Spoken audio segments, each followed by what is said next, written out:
আমার বয়স 90 বছর। আমি ভাবি হাঁটবো। এখনো হেঁটে বেড়াচ্ছেন? হ্যাঁ। 90 বছর বয়স হয়েছে। নাম কি দাদু? আবুল হোসেন। আবুল হোসেন। তাহলে তো যুদ্ধ দেখিছেন? যুদ্ধ ওই ব্রিটিশ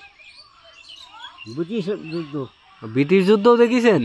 যখন ব্রিটিশ যুদ্ধ, জাপান জার্মান, হ্যাঁ। তখন আমার বয়স 12 বছর। ওই ঝাঁকে ঝাঁকে বিমান চলতো। ও আচ্ছা আচ্ছা, মানে মানে যখন বিশ্বযুদ্ধ হয়েছে তখনও আপনি দেখিছেন ঝাঁকে ঝাঁকে আকাশে বিমান উঠতো? তাই? আর ওই সেনাবাহিনীর দিকে সেনাবাহিনীরা। তাহলে তো 71 সালের যুদ্ধ তো কিছুই না। না, ইয়ে তো ছিনিক হয়ে গেল। তাই? আলহামদুলিল্লাহ। আপনার মতো লোক বলো দাদা এখন নেই এলাকায়। আগে গ্রামগঞ্জে দেখতাম প্রত্যেক গ্রামে 2-1 জন মুরব্বী থাকেই, কিন্তু এখন নেই। আপনার বন্ধু বান্ধব আছে এলাকায়?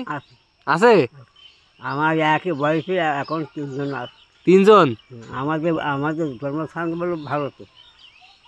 আচ্ছা, আমাদের জন্মস্থান ভারতে। ও, জন্মস্থান ভারতে, তাই তো? হিন্দুস্তান পাকিস্তান হলে আইছি। তাহলে মোটামুটি আপনার আল্লাহর রহমতে 100 বছর পূর্তি আর 10 বছর বাকি আছে। 90 বছর একদম লিগাল বয়স। খাওয়া দাওয়া ঠিক মতন করতে পারেন দাদু? এখন দাঁত তো নেই, যাই খাই। তা দাঁত তো এখনো সব রয়েছে? না, ওই ওপর বাড়ি নেই। ওপরে গুলো নেই, নিচের তাই আছে। দাদা ছেলে মেয়ে কয়টা? ছেলে হলো 5টা, একটা মেয়ে। 5টা ছেলে, একটা মেয়ে, তাই তো? ছেলেরা সব সুস্থ সবল আছে তো? তাহলে তো নাতিপুতি হয়ে গেছে। তাদেরও নাতিপুতি হয়েছে নাকি? হ্যাঁ, হবে। এখন হয়ে গেল, হওয়ার সম্ভাবনা। তাই হবে। একটা বড় ছেলের বয়স কত?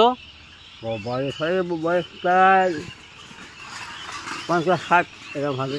50-60। যাক, আমরা দোয়া করি আল্লাহ আপনার ভালো রাখুক, আপনার মতো লোক আরো কয়েক যুগ বেঁচে থাকুক।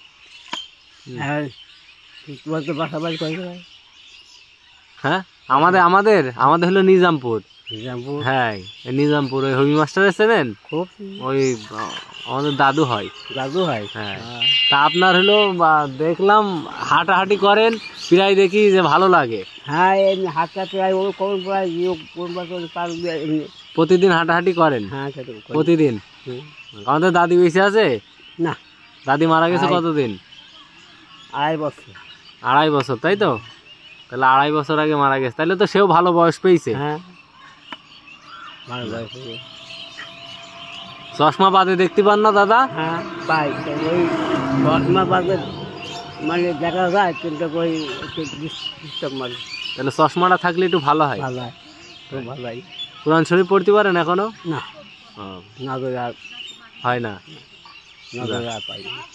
বয়স তো আর কম হয়নি, আর কত হবে?